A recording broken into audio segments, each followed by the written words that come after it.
Assalamualaikum warahmatullahi wabarakatuh. Perkenalkan, nama saya Nia Nastiti dari kelas 10 MIPA 6, nomor absen 26. Pada video ini saya akan menjelaskan dan mempresentasikan PowerPoint yang telah saya buat. Saya membuat video ini untuk tugas pengayaan bahasa Indonesia. Dan materi yang akan saya jelaskan adalah tentang struktur teks biografi. Jadi, struktur teks biografi ada 3, yaitu orientasi, kejadian penting, dan reorientasi. Yang pertama, orientasi. Orientasi atau setting aim berisi informasi mengenai latar belakang kisah atau peristiwa yang akan diceritakan selanjutnya untuk membantu pendengar atau pembaca. Informasi yang dimaksud berkenaan dengan siapa, kapan, di mana, dan bagaimana. Jadi siapa ini itu berkaitan dengan siapa nama lengkapnya, gelarnya, orang tuanya, dan kapan dilahirkan, di mana itu berkaitan dengan tempat tinggalnya di mana, sekolahnya di mana. Pokoknya semua yang berkaitan dengan latar belakang tokoh yang akan diceritakan dan bagaimana. Sebagai contohnya, B.J. Habibie adalah seorang tokoh panutan dan menjadi kebanggaan bagi banyak orang di Indonesia. Beliau adalah Presiden ketiga Republik Indonesia. Nama dan gelar lengkapnya Profesor Dr. H.C. Ing. Bahrudin Jusuf Habibie. Beliau dilahirkan di Parepare, Sulawesi Selatan pada tanggal 25 Juni 1936. Beliau merupakan anak keempat dari 8 bersaudara. Pasangan Alwi Abdul Jalil Habibie dan R.A. Tuti Marini Puspowardojo. Habibie menikah dengan Hasri Ainun pada tanggal 12 Mei 1962 dan dikaruniai 2 orang putra, yaitu Ilham Akbar dan Tariq Kemal.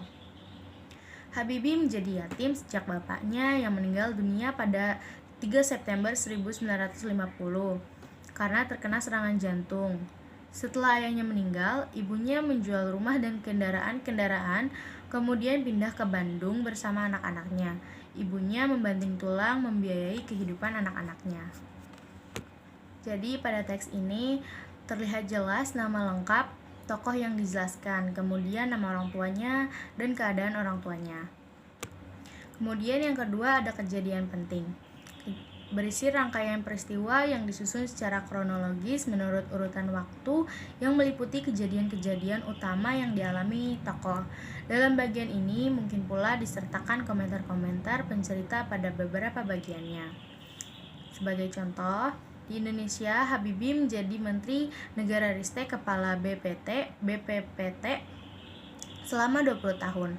Ketua Ikatan Cendekiawan Muslim Indonesia atau ICMI memimpin perusahaan BUMN strategis, dipilih menjadi Wakil Presiden Republik Indonesia dan menjadi Presiden Republik Indonesia ketiga setelah Soeharto mundur pada tahun 1988.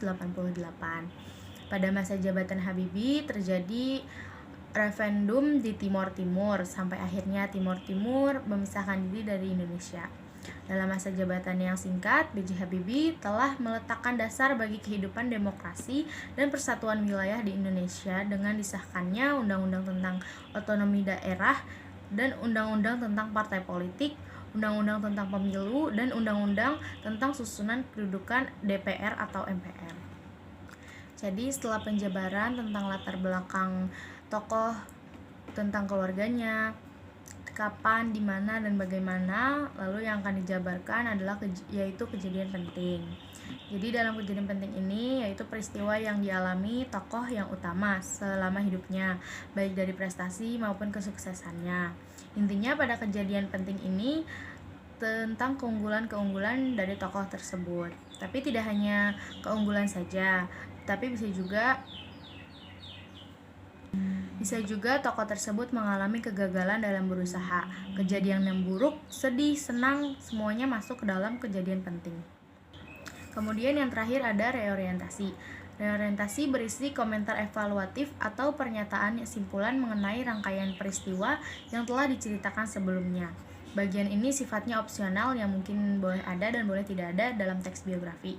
Sebagai contoh teksnya, turun dari jabatan sebagai presiden, Habibie kembali ke Jerman bersama keluarga. Pada tahun 2010, Ainun meninggal dunia karena kanker. Sebagai terapi atas kehilangan orang yang dicintai, Habibie membuat buku Habibie membuat tulisan tentang kisah kasih dengan Ainun yang kemudian dibukukan dengan judul Ainun dan Habibie. Buku ini telah difilmkan dengan judul yang sama. Sekian yang dapat saya jelaskan, kurang lebihnya mohon dimaafkan. Wassalamualaikum warahmatullahi wabarakatuh.